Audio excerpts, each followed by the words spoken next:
Bonjour à tous, merci de regarder Ma Chine, mon histoire, une émission spéciale de CGTN français. Le Liban, surnommé le Paris du Moyen-Orient, est un pays alliant histoire et modernité où de multiples cultures religieuses se mêlent. Pourtant, pour les Chinois, c'est un pays lointain et inconnu. Quelles relations entretiennent la Chine et le Liban et vers quelle coopération mène-t-elle? Aujourd'hui, notre invitée va nous faire découvrir son pays. Elle est ambassadrice du Liban en Chine et elle s'appelle Milia Jabour. Merci d'accueillir sur notre plateau Madame l'ambassadrice.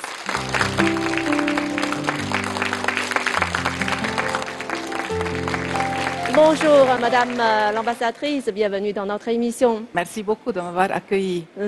Et tout le monde dit qu'il n'y a que de belles femmes au Liban, donc aujourd'hui cette réputation est tout à fait justifiée. Mais c'est gentil de votre part, merci, mais je vois devant moi une beauté chinoise aussi. Pourriez-vous nous dire pourquoi il y a autant de belles femmes? D'où vient cette beauté? Cette beauté, moi j'ai une profonde conviction que la beauté externe n'est le reflet d'une beauté interne. Et quand on a une beauté du cœur, ça se reflète sur le visage. C'est pourquoi les Libanaises sont belles, parce qu'ils ont un gros cœur et elles ont une belle âme. Et aujourd'hui, dans votre discours, vous allez nous partager votre sentiment et votre histoire avec la Chine, n'est-ce pas? Oui. Vous êtes prête? J'ai hâte. Donc, je vous laisse la scène. Merci beaucoup. Allez-y, bon Merci. courage. Merci.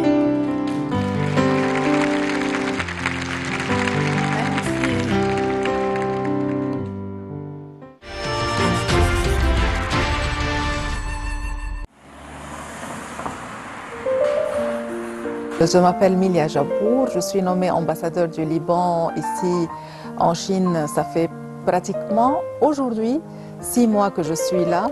La seule activité qui est vraiment intéressante pour nous diplomates ici, c'est découvrir la Chine. Parce que la Chine, c'est un pays énorme avec un très beau paysage, des choses, des paysages qu'on a étudiés dans nos livres scolaires quand on était petit. Et c'est là vraiment l'opportunité de découvrir ce pays immense et très beau.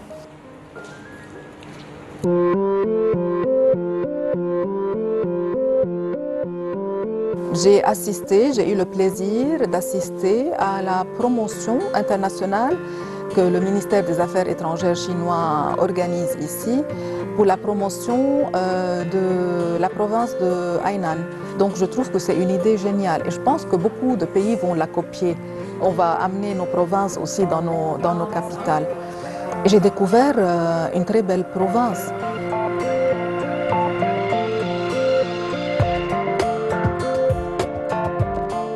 J'ai visité l'université de Pékin parce que le Liban envisage de promouvoir, d'approfondir encore plus nos relations académiques entre les universités. On a des universités les plus prestigieuses au Moyen-Orient.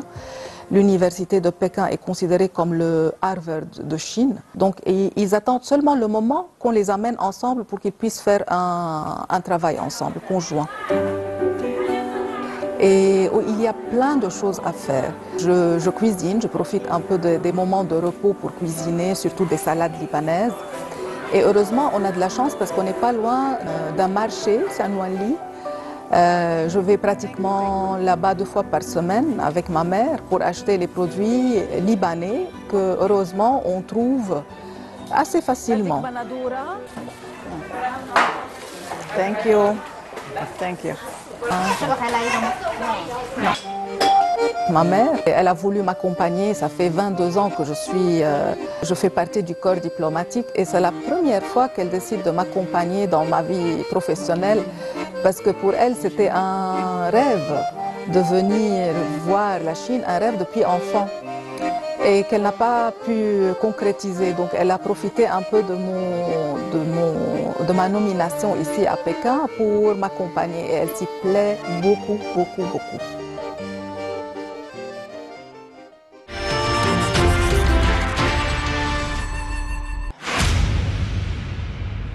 Alors, j'aimerais bien commencer par vous dire combien je suis honorée d'être parmi vous aujourd'hui pour faire cette émission.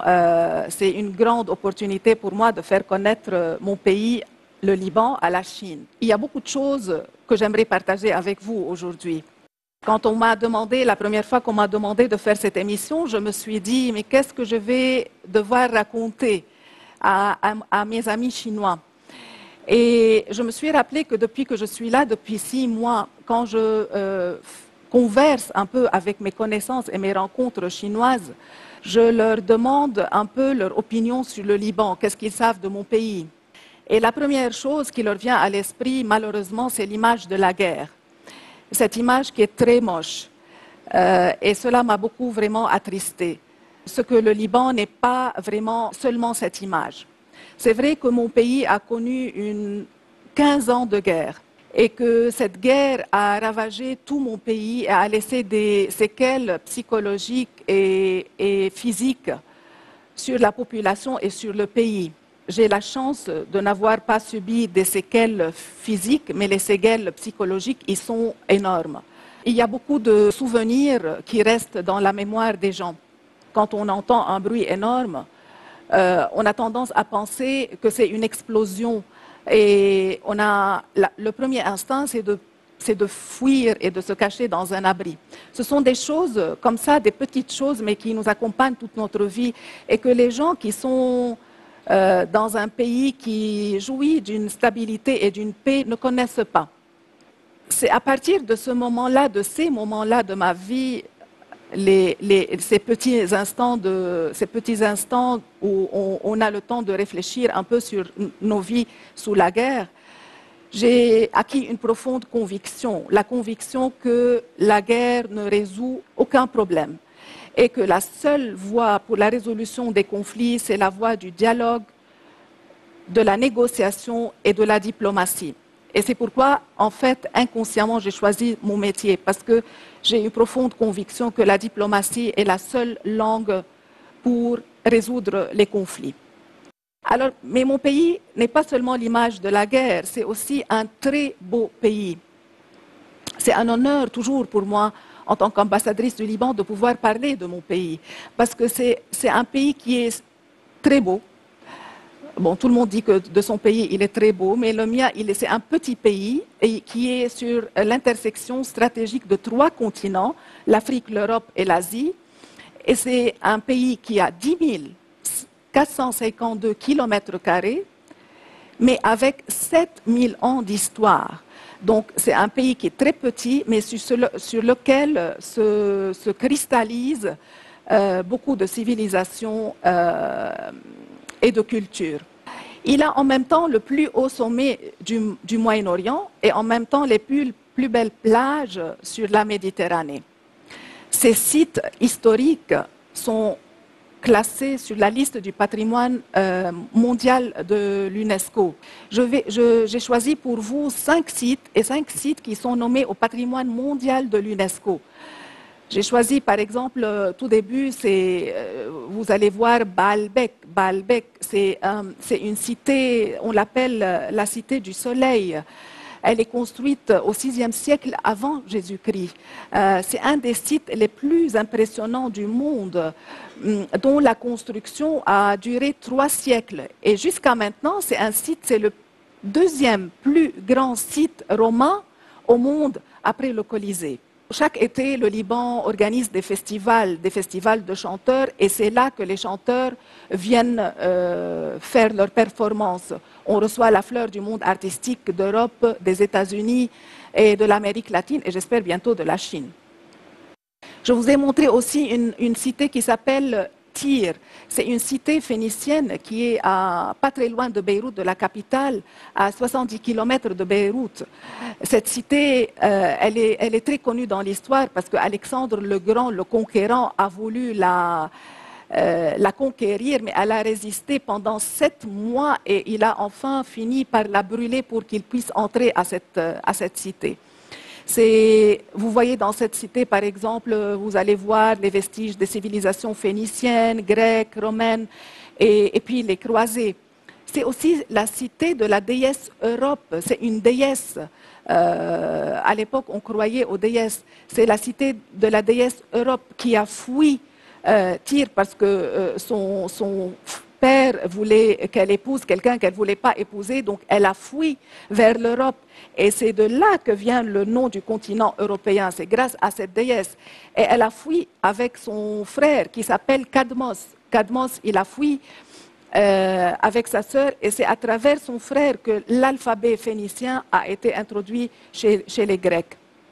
C'est une vallée sainte où les ermites venaient se recueillir dans cette vallée, et en même temps il y a une forêt de cèdres. Cette forêt a fourni le bois pour beaucoup de la construction de flottes, de palais depuis 3000, 4000 ans. Pour les visiteurs chinois que j'aimerais bien qu'ils connaissent mon pays, je résumerai la destination touristique du Liban en 5 mots importants. Il faut les retenir. Là, au Liban, vous allez avoir beaucoup de culture, beaucoup de civilisation à regarder, parce que beaucoup d'histoire, il y a beaucoup d'amusement, parce que on aime la vie, il y a beaucoup de possibilités de s'amuser au Liban. Vous faites le shopping en même temps, et une chose très importante, une des plus fines gastronomies du Moyen-Orient, et notre cuisine est réputée d'être saine et plutôt végétarienne, et elle est classée parmi les cuisines du monde. En fait, cette photo avec le président Xi Jinping a été prise le 5 décembre 2017, quand j'ai présenté mes lettres de créance en tant qu'ambassadrice du Liban en Chine. Pendant la courte conversation que j'ai pu avoir avec le président Xi Jinping, j'ai pu sentir vraiment la bienveillance qu'il a à l'égard du Liban et des Libanais. En fait, ma relation physique avec la Chine est nouvelle. Je n'ai jamais vraiment visité ce pays avant d'y être nommée comme ambassadrice. Mais la Chine, vous savez, nous accompagne depuis notre enfance. On étudie son histoire à l'école, on étudie sa géographie à l'école. Quand on est à l'école, on étudie la Chine. Et beaucoup de nous, déjà sur les bancs de l'école, on rêve de venir visiter la Grande Muraille de Chine. C'est une des 7 merveilles du monde. Je vais vous raconter une anecdote. J'ai une nièce qui a 10 ans qui me parlait l'autre jour au téléphone. Elle me disait qu'elle a hâte de terminer ses études et ses examens, parce qu'elle est à l'école et maintenant c'est la période des examens au Liban, et qu'elle a hâte de terminer tout ça pour que ses parents lui achètent un billet d'avion pour qu'elle vienne visiter la Chine. Alors je lui ai demandé, mais pourquoi veux-tu venir en Chine? Elle m'a dit, mais parce que c'est la chance de ma vie. Alors vous voyez un peu cette relation, cet imaginaire que la jeunesse libanaise a avec la Chine. C'est un peu ça, c'est que le Liban, les Libanais veulent absolument connaître la Chine, même depuis l'âge de leur tendre enfance.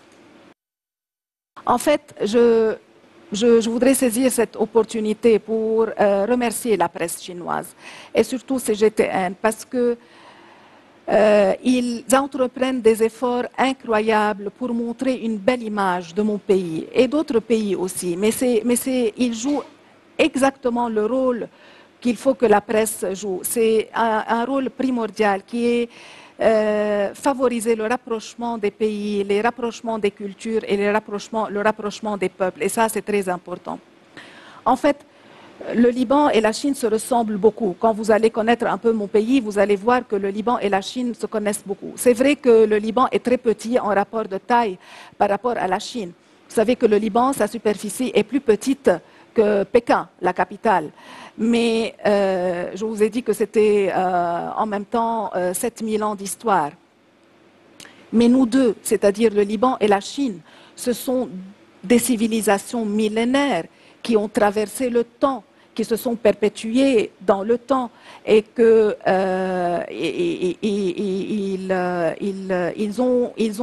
les deux pays ont une civilisation incroyablement riche.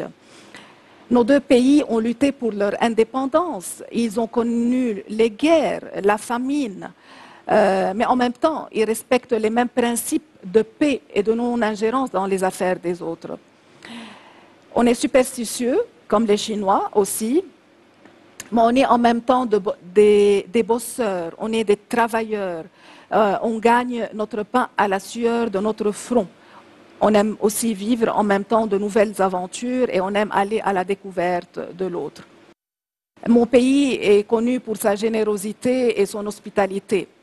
Et je saisis cette opportunité pour inviter les Chinois, nos amis, à aller rencontrer leurs amis libanais, avec qui, je suis sûre, ils établiront les meilleures relations d'amitié et garderont de leur visite de souvenirs inoubliables d'un pays et d'un peuple qui ont un gros cœur comme la superficie de la Chine. Je vous remercie énormément.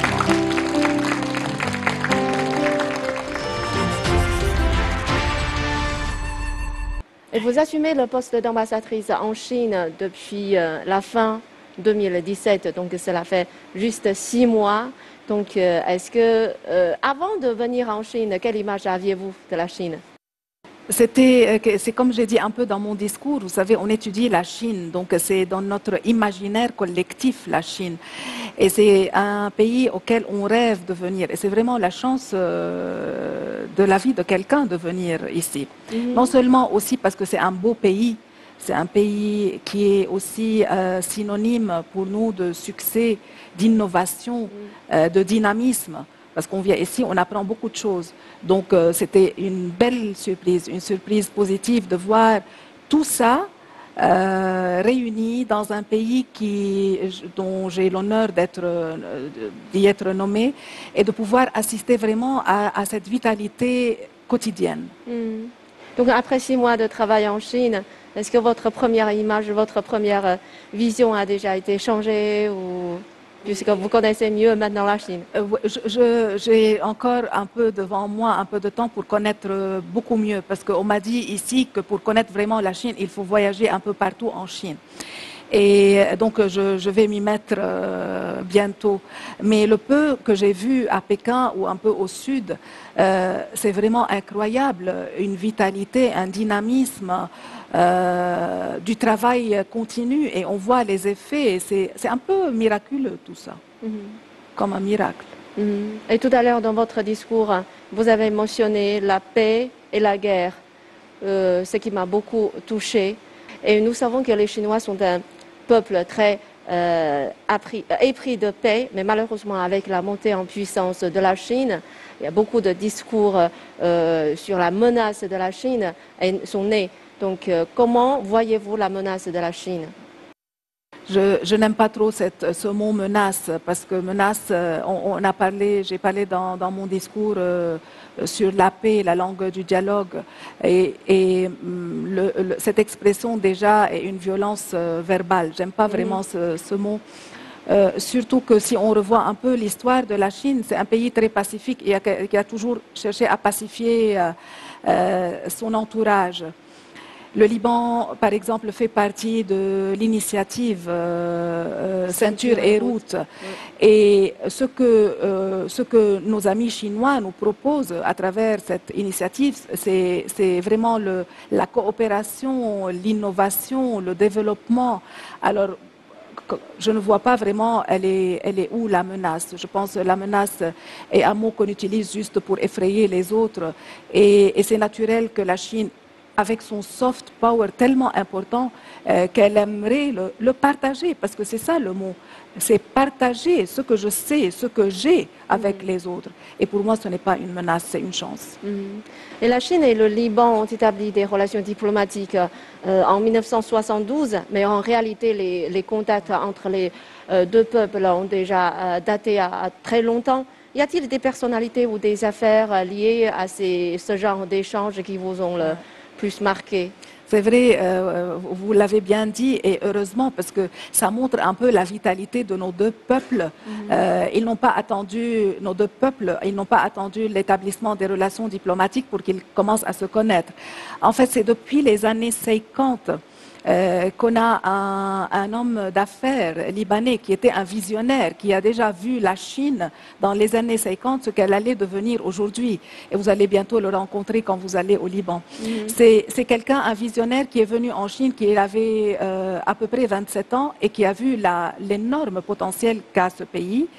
Et il a commencé à établir des relations économiques.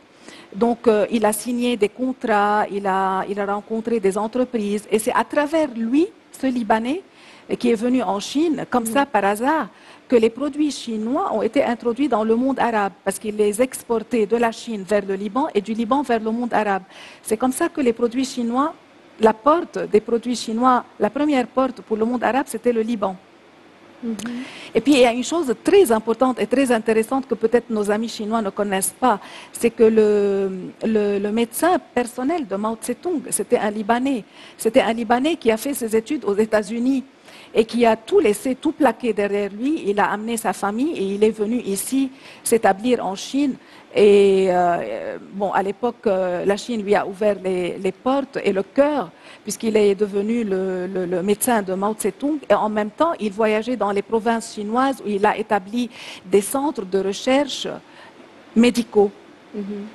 Et c'était le premier citoyen étranger auquel on donne une citoyenneté honorifique chinoise. Et j'en suis vraiment honorée en tant que Libanaise. Et les échanges entre les deux pays ont commencé par le commerce. Et nous savons qu'au Liban, il y a d'excellents commerçants. Il y a un fait assez curieux, c'est qu'il n'y aurait que 6 millions de personnes vivant au Liban, mais il y aurait 15 millions d'expatriés libanais qui feraient du commerce à travers le monde. Pourquoi les Libanais sont-ils aussi doués pour le commerce?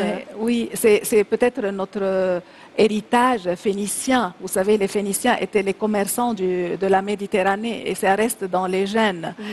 Donc c'est un peu ça. Mais en même temps, c'est un peuple qui s'instruit, qui s'éduque, qui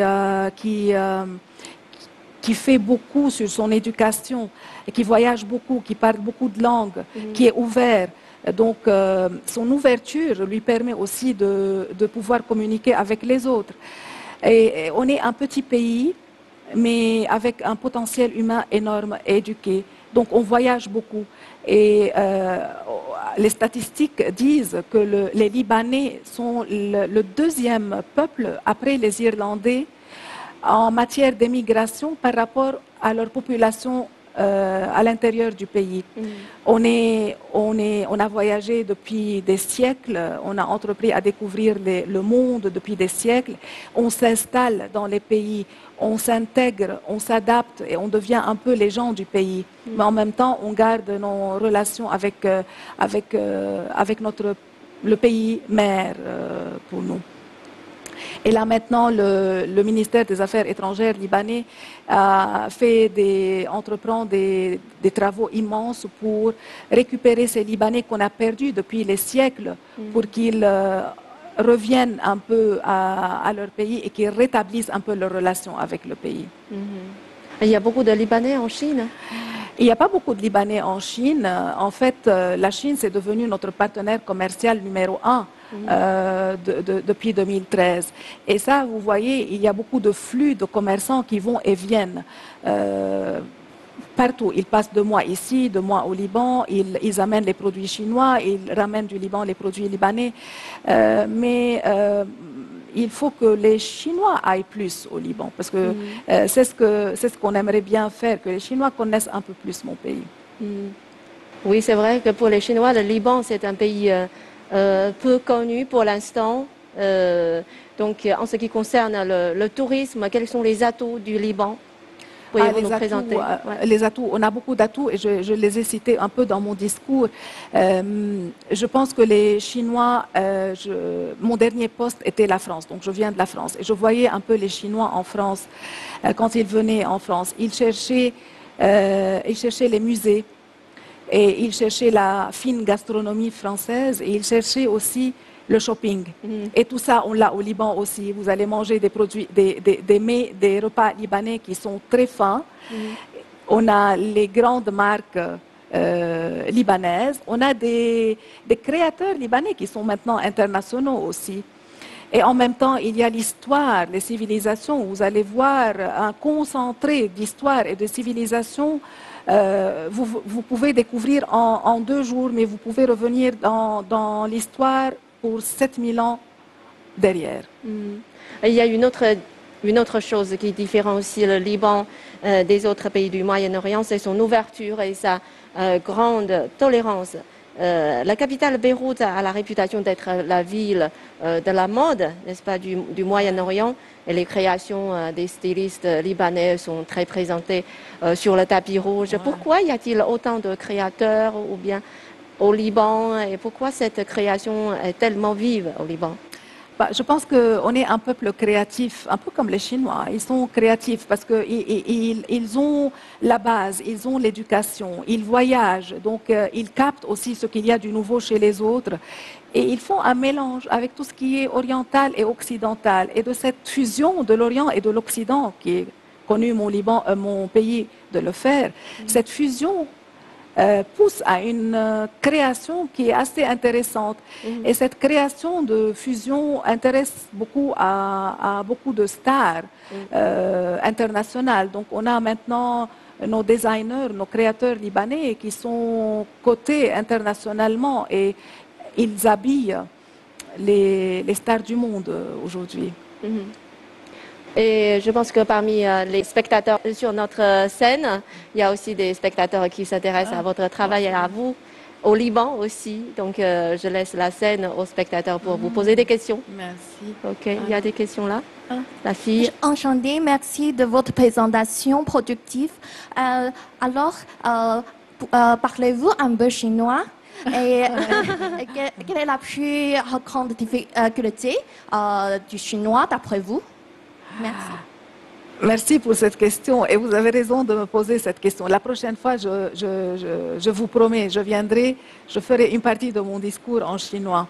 En fait, dès que je suis arrivée, j'ai commencé à apprendre. Mais vraiment, une semaine, ça faisait une semaine que j'étais là, j'avais commencé à étudier chinois. Mon seul problème, c'est que je ne trouvais pas le temps. Et c'est une langue qui nécessite beaucoup de discipline et beaucoup de temps pour étudier. Et ça, je ne l'avais pas. Et je ne l'ai pas encore aujourd'hui. Donc, vous savez, je parle 5 langues. Et mon but, mon objectif maintenant, c'est de parler ma 6e langue qui va être le chinois. Alors, donnez-moi un peu de temps et vous allez voir que je vais parler chinois la 2e fois que vous me voyez. De l'autre côté, la fille. Bonjour, madame. Bonjour. Merci. Parce que vous avez parlé de la cuisine libanaise, donc je suis curieuse que est-ce que vous avez goûté la cuisine chinoise parce que c'est très connu dans le monde entier? Et si oui, quel est votre plat préféré? Merci. En fait, je connais la cuisine chinoise avant de venir en Chine. Parce qu'au Liban, on a plein de restaurants chinois. Il y a tous les produits chinois qui viennent au Liban. Donc, on connaît un peu votre gastronomie et on essaye de vous faire de la compétition. Mais vous savez, la cuisine chinoise, en quelque sorte, ressemble un peu à notre cuisine parce que à la base de notre cuisine, il y a beaucoup de légumes et surtout des légumes. Donc, on est très végétarien dans ce sens. Et j'adore la façon avec laquelle vous cuisinez les légumes. Donc ça, c'est mon côté faible, les légumes dans les plats chinois et surtout aussi les dumplings. Dumplings à l'intérieur où il y a les fruits de mer. J'aime beaucoup. Et en fait, j'ai fait les dumplings à Paris avant de venir ici. Alors j'ai appris comment faire les dumplings avant de venir ici. Merci beaucoup de vos questions, de notre public. Notre émission touche à sa fin. Merci, Madame l'ambassadrice, d'avoir accepté notre invitation. Merci à vous. Merci beaucoup. Et chers téléspectateurs, merci de nous avoir suivis. Nous nous retrouvons pour une nouvelle émission de Machine, mon histoire. Au revoir.